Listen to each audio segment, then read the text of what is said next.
So far we have been looking at bandit algorithms, right, or the immediate reinforcement learning, and so what we are going to start from today is looking at the full reinforcement learning problem, right.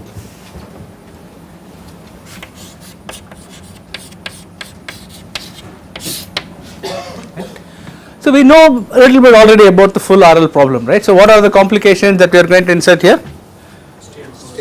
States. We already looked at states in contextual bandits, right? Huh? Temporal dependence, right? The sequential nature of the problem is something that we are going to introduce here. So what we are going to look at is that we will assume that there is an environment, okay, and an agent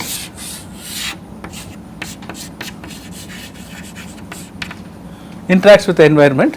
Okay. The agent interacts with the environment at any point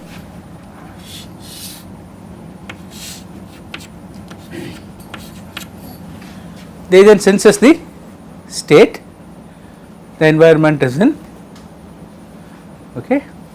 Then in response to that the agent takes a action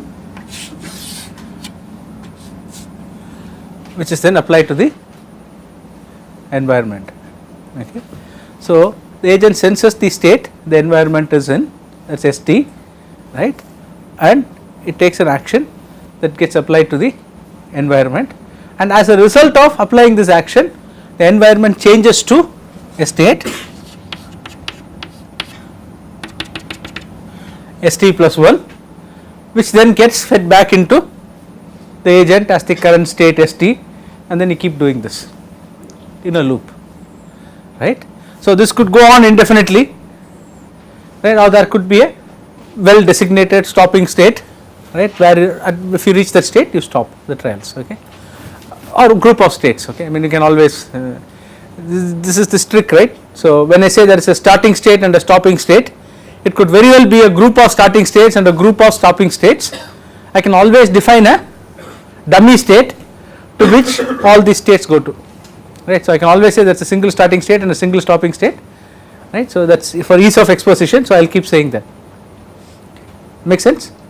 But even if there are multiple states where you will stop, I can insert one dummy state and say that automatically as soon as you reach one of these states you will make a transition to the dummy state and you will stop there, okay. So there will always be a one stop state, one start state, right. So that might happen, and apart from this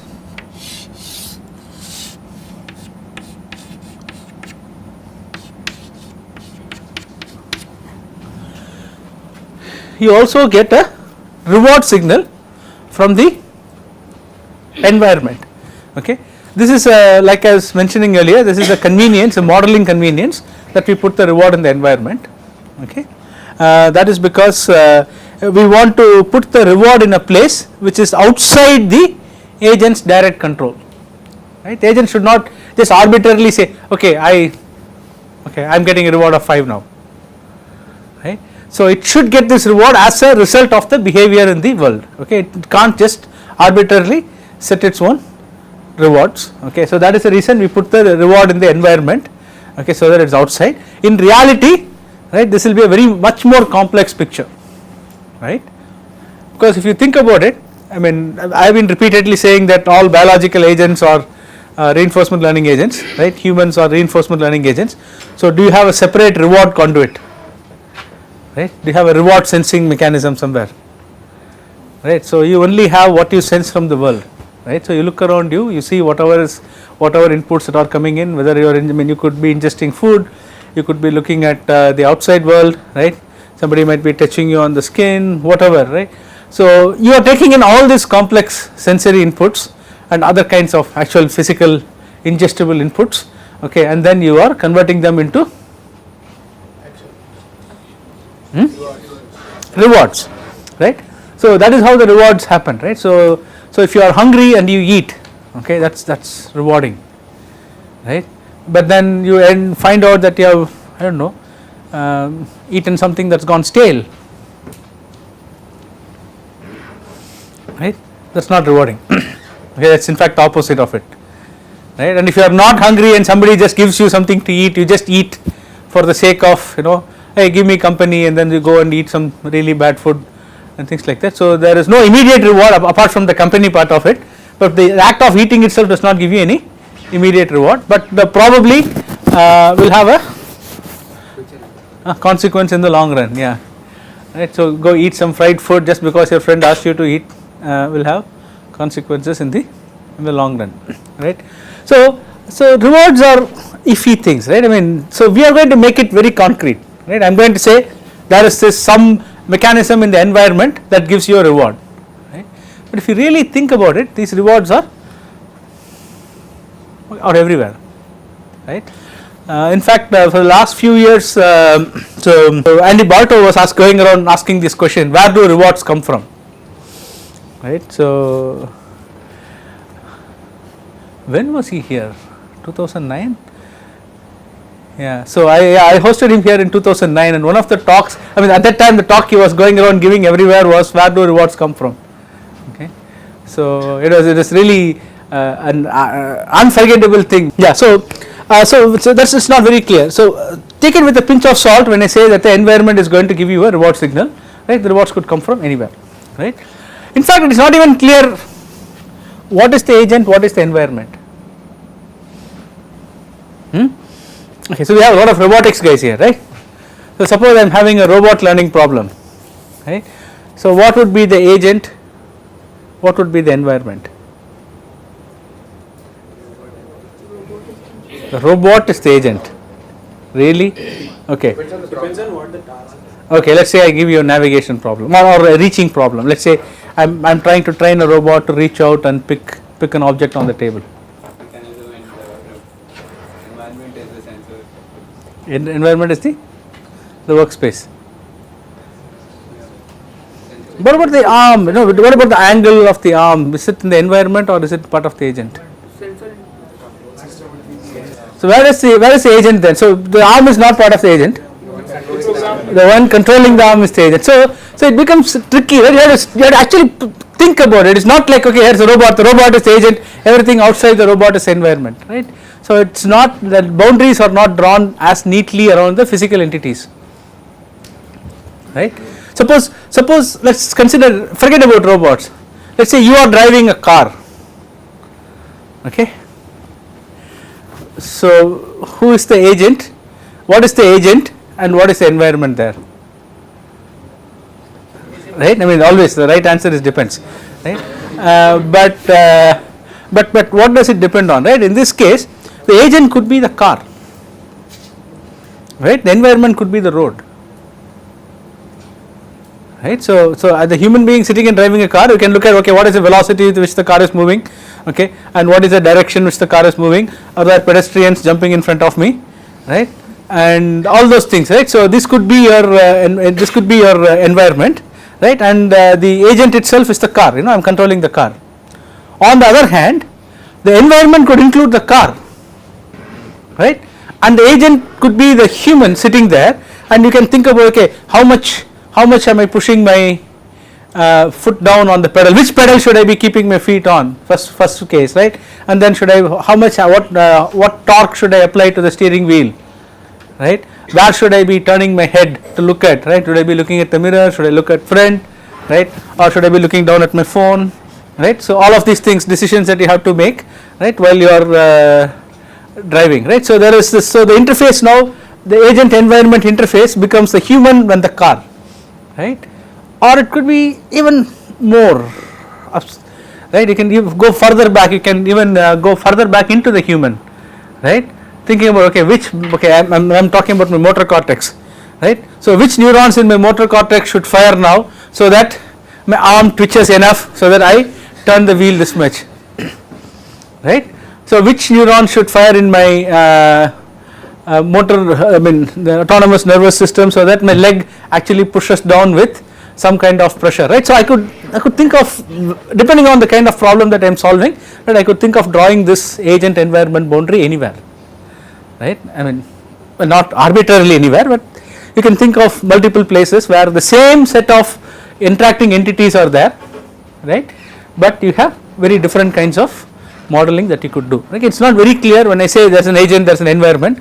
Don't expect people to come and give you, okay, this is the agent, here is the environment. Now come up with a reinforcement learning algorithm that will solve this problem, right? So typically you will have to think about this, figure out what is the right abstraction that you would need, right, before you go start a solution for this, right. So this is something which you have to keep in mind. Nobody is giving this to you a priori, right.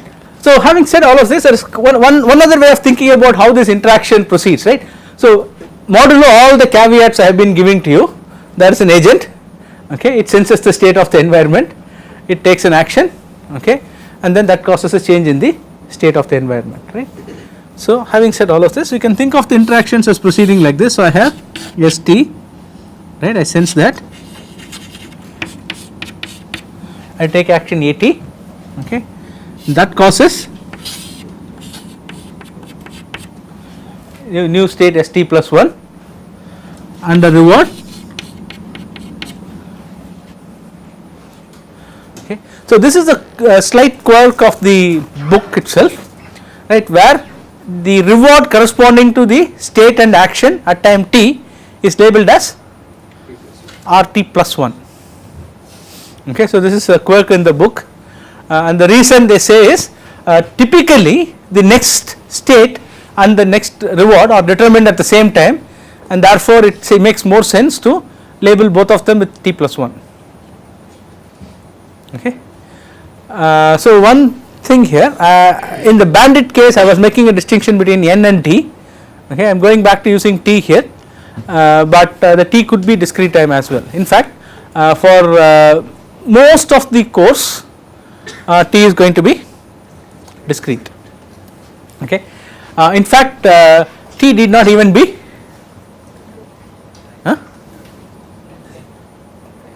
time, t did not even be time, okay. So t is steps. So what are we talking about here?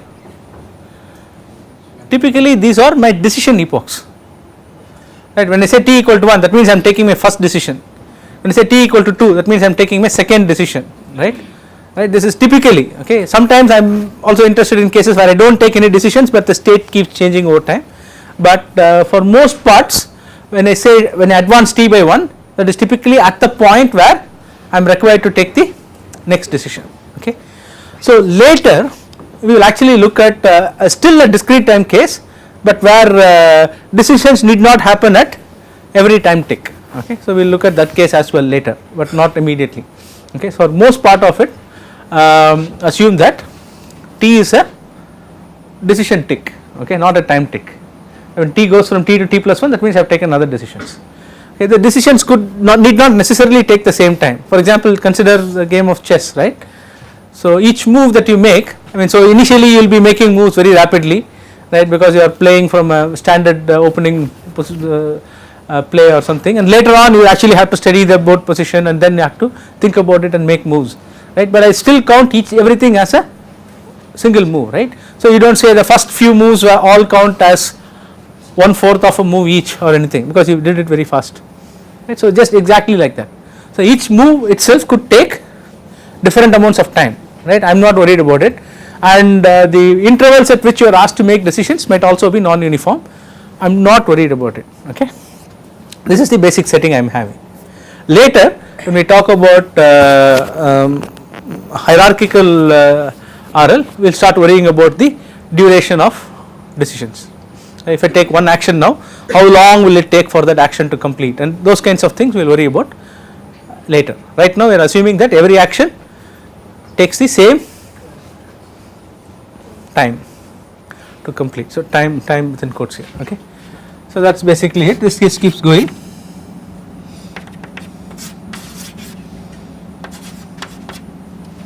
Right, so we will denote by S plus that distinguished terminal state, right. So this just keeps going until I reach S plus, or it just keeps going indefinitely if there is no distinguished terminal state. Okay. So any questions so far? The setup is clear, right? So what we are going to do. Okay. Next thing I want to talk about is the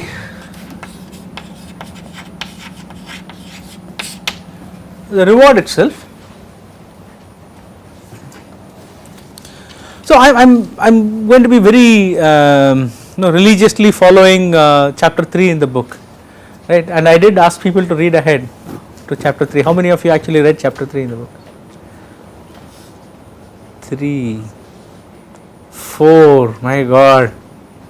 Shivu, did you put your hand up? Yeah, I said some parts of it. Okay, then no, it's not counted. So 4 people.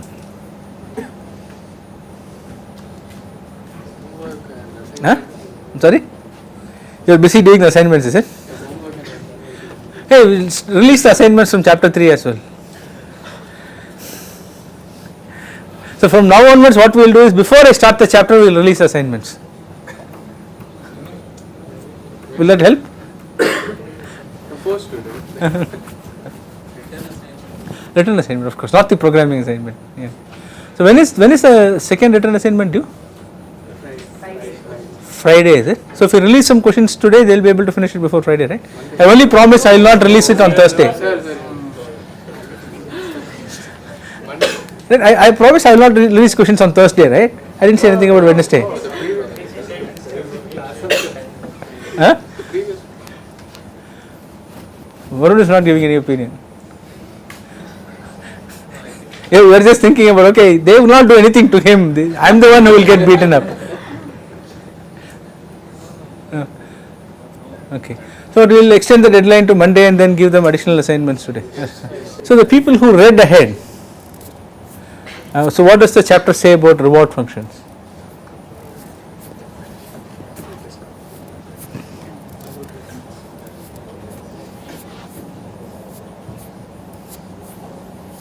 Does it say anything about rewards? For every state, based on the action you take, there will be a reward. Yeah. Anything else about the reward? So classically, reinforcement learning assumes that the reward is a scalar quantity. Right? So the rewards are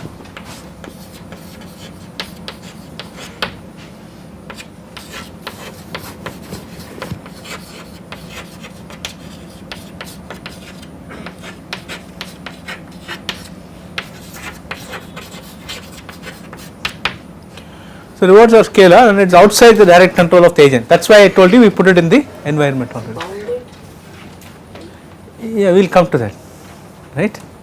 So what does it mean? That the agent can't arbitrarily set the reward. It has to do it through the interaction with the environment. Okay, so that's essentially the 2 main things that we need. So the more important thing here is the assumption that the rewards are scalar. Right? So what does it mean? It means it's just a number. Right?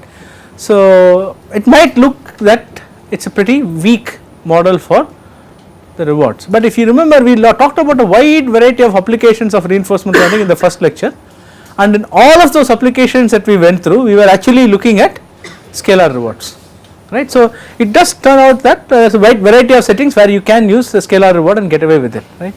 But there are cases where you might have to make some kind of calls about trade-offs between how much importance you want to give to one event versus another. So for example, let's again take the reaching tasks that we had, right? So when I want to reach out to an, how would you set the rewards here?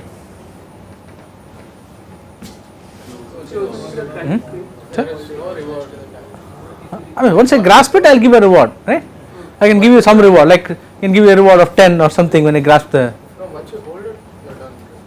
Yeah, but then I need to get there, right? So what I am trying to do is optimize my reward function. If you remember, the whole problem in reinforcement learning is to, well, this is something which I mentioned in the very beginning. The problem in RL is to behave in such a way so that you get as much reward as possible in the long run, right? So if I don't give you any reward function, I will just be flailing around, right? I could be happily waving my hand around, not doing anything in regard to grasping the object, right? So I need to give some kind of a reward either for grasping the object, or how else would you do this? Negative reward for every time step I keep flailing around, right? It's like you are in constant pain, right? And the pain will stop once you hold this, right? Because the episode ends and you stop getting -1s there, right? So it's like somebody keeps poking you with a pin all the time. Keep go until you reach. This is how we train. Yeah, any animal that draws a vehicle, right? You keep pushing it in the side until it actually reaches the destination, right? I mean, see, and humans are very cruel, man. I mean, anyway, so that's how we do it, right? So, but then is that sufficient? So you don't really want to strain your hand, right? So I mean there are joint limits, right? So you really don't want to come up with a grasp that looks like this, right? This is also valid. I have got the phone, right? Right. So you don't want to do that. So you want to give some kind of additional pain, right? If I do things like this, right? So in fact for me it actually was painful, right? So you want to do this, communicate this to the bot, right? So how much additional pain do you give it? Say grabbing this thing, let us say gives you a reward of 10, right? And doing that gives you a reward of say minus 100. So what is going to happen? You are going to be very, very cautious, right, in trying to grab it, right? But if grabbing this gives you a reward of 100, right, and doing that gives you a reward of minus 0.1, right, you would still be cautious because I am being optimal, right? So 99.1 is worse than 99.5, so I will still be cautious about avoiding those, but I will not go to significant extent to do that because I am still getting my minus ones, right? So the longer I take to get to a grasp, right, the more minus ones I am going to get, right, and the better form the grasp is, the fewer minus 0.1s I am going to get. So there is some trade off I will form at some point, right, but where the trade off point lies depends on the magnitude of the rewards I am going to give you as well. So if I am going to give you a minus 1000 for doing something like this, right, then I will be more careful, right. So these are all trade offs, right, when you design the problem. But so how do you set these reward functions?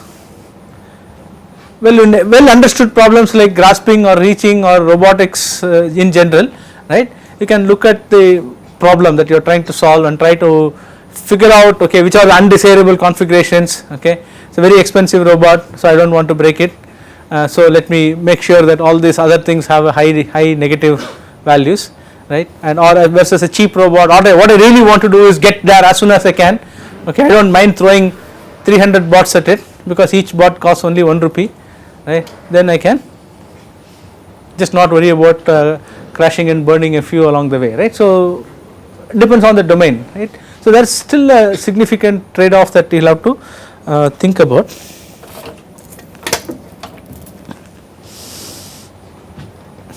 Right.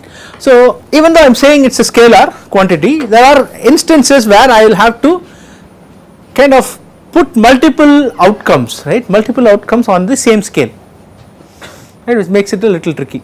Just like in this case, I mean there is an outcome associated with success which is grasping it, and there is an outcome associated with well, not really failures, but outcomes associated with undesirable events along the way. So I have to put all of these on the same scale and I have to do it.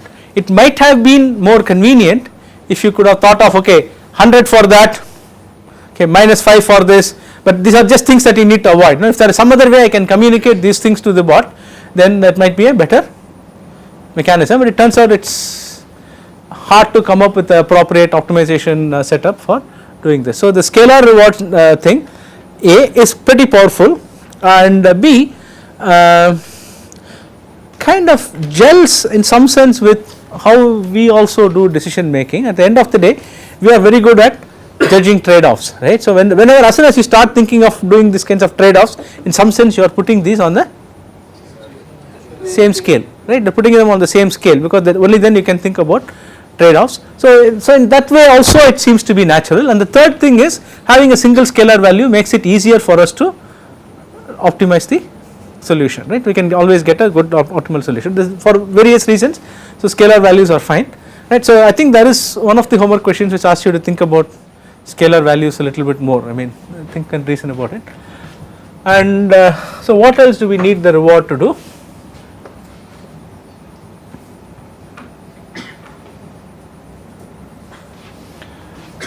Well,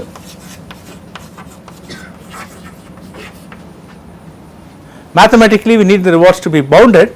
Okay, when you are talking about biological systems, it is not really a criterion because I mean, well, it has to be physical, right? So you can't have an unbounded neural spike in your brain for corresponding to a reward, right? So you might just fry your brain, right? So, but when talking about mathematical settings, you really want the reward to be bounded, right? And so basically that's it. So one other thing later on,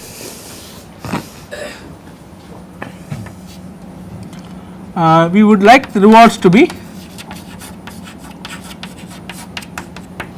frequent. I will explain this later, right, once we start looking at learning algorithms and stuff.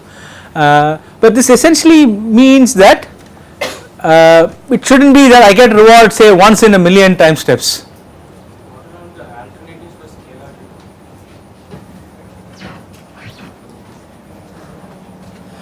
scalar? There is actually very limited literature in this, right. So the one alternative which people have explored is to look at vector valued rewards, where each component of the reward corresponds to a different thing that you want to achieve, and these are called typically multi criteria RL, right. There are very few papers out, maybe 5 or 6 papers out there which talk about multi criteria reinforcement learning. In fact, there is a corresponding optimization thing also called multi criterion optimization, right. So where people talk about different notions of optimality even. So what exactly is optimal, right. So optimal is where the objective function you reach the minimum of the objective function, but now if you are going to look at it in multiple dimensions, so you might end up reaching some kind of saddle point also, right. So what exactly is the optima in this case? So people talk about those kinds of characterization. So there is more work in multi-agent settings in looking at more richer reward functions than in single agent RL, right. Yeah, very little out there, and it will be interesting to come up with some kind of qualitative feedback as well, instead of looking at this kind of a quantitative feedback. And if you like that kind of work, there is some kind of work in fuzzy RL where the feedback signal is a fuzzy signal, not much, again very little. And there's one more thing which I wanted to mention. But all of those are scalar. I mean, there are all kinds of work on, like instead of looking at the reward, but look at the perception of reward and so on and so forth. But all of these are still scalar quantities, and they are not vector valued quantities. But it's a much richer notion of feedback than what is typically a reward function is. Yeah. So what we mean by frequent is that you shouldn't be getting rewards like once in a million time steps or something. Then you will never learn anything, right? You are trying to optimize rewards, and regardless of what you do, for a million time steps you get nothing. Right? So it's too long a horizon for you to learn anything over, right? So typically you expect more reward to come to you along the way. Okay. So that's about rewards. Right?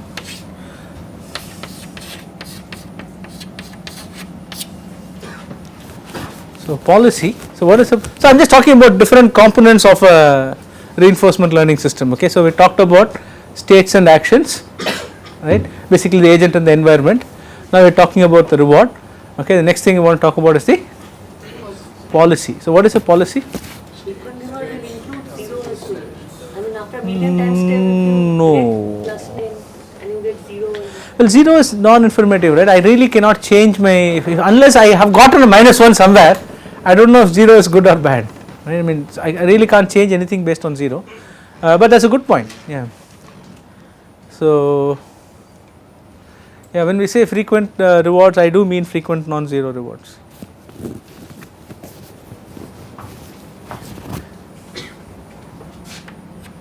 Right. So we know what a policy is, right? So all of us know what policies are. So what is a policy?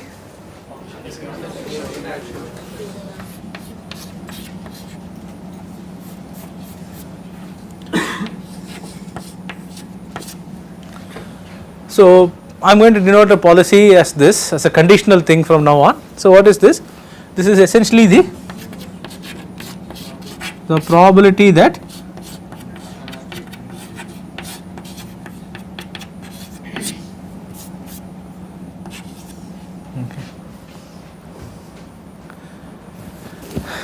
the probability that at time t the agent will take action A given that at time t the state is small s.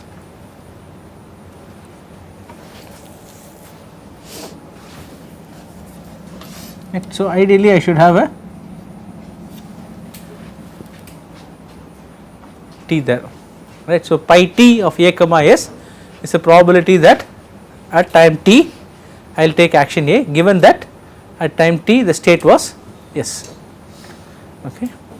So, normally for most of the material that we cover, right, I will be looking at what are known as stationary policies. So, what is a stationary policy? Right, the stationary policy is something which is essentially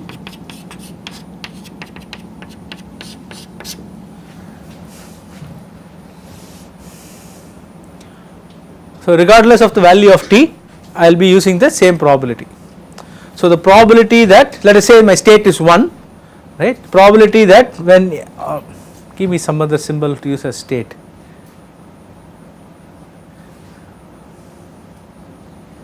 Let us say my state is L, okay. I do not think I have used L for anything so far, have I? We have in the proofs we use L. Huh? What is it? Yeah. Let us say okay fine, let us use it 1, then people can, all of you are smart enough to figure out this, right. So, let us say my state is 1, right. So, I do not care whether it is 1 at time 1, whether S1 is equal to 1 or S25 is equal to 1, the probability that I will take action A1 will be the same, right. The probability I will take action A2 will be the same. So, essentially what I am saying is probability that A1 equal to A1 given S1 equal to 1 is equal to probability that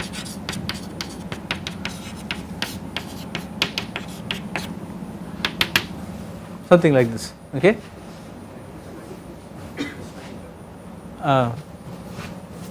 Yeah.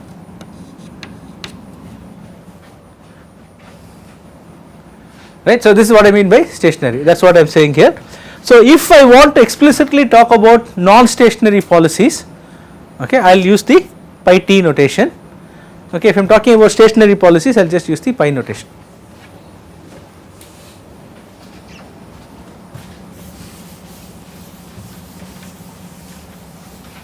Okay. So, what is my policy, what is the goal in trying to come up with a policy?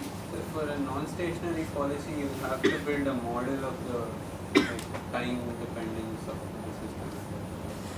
And then why would No, see, not even go there, right. I am just defining things, right. A non-stationary policy is just a collection of functions, collection of probability distributions, one for each time step.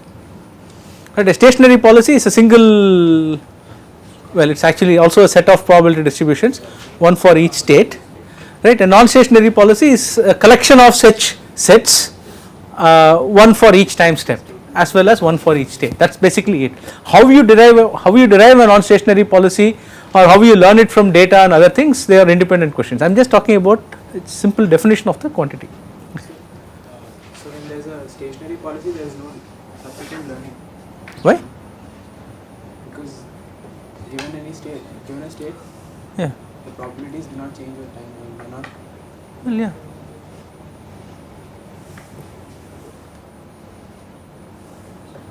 So whether I reach that state now or later in time, the When you probability- learn, your goal should be a stationary policy, right? Yeah, the end goal Yeah. might be a stationary policy, but Yeah.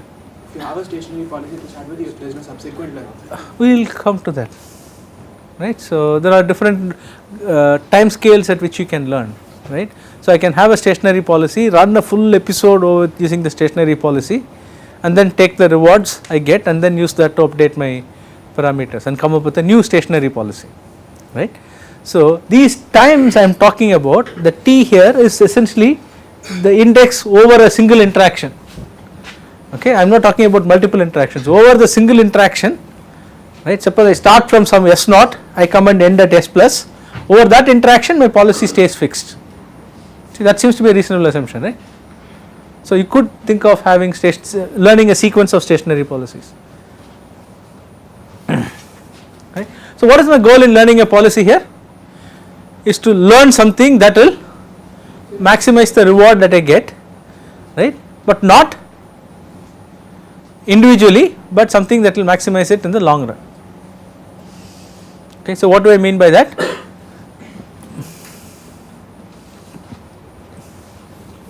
Suppose I am riding a cycle, right. So when suppose you leave your hands and say, hey, look at me, or something like that, that might give you a temporary kick, you know. I feel really good about myself, but then you might, the next minute you might ram into another vehicle or a tree or a building, whatever, right, and get injured, right. So that's something that gives you a, well, depends. But hopefully that is something that will deter you from doing crazy things on a cycle the next time around, right. So so the short term reward was just feeling good about you for 1 minute, and the long term penalty was getting into a cast or whatever, right. So these kinds of things, or even simple things like in chess, you know, the first thing kids try to capture the queen and a whole bunch of other things, and then as a result end up losing the game, right. So these kinds of things. So don't look for short term rewards, you should look for something that maximizes your rewards in the long term.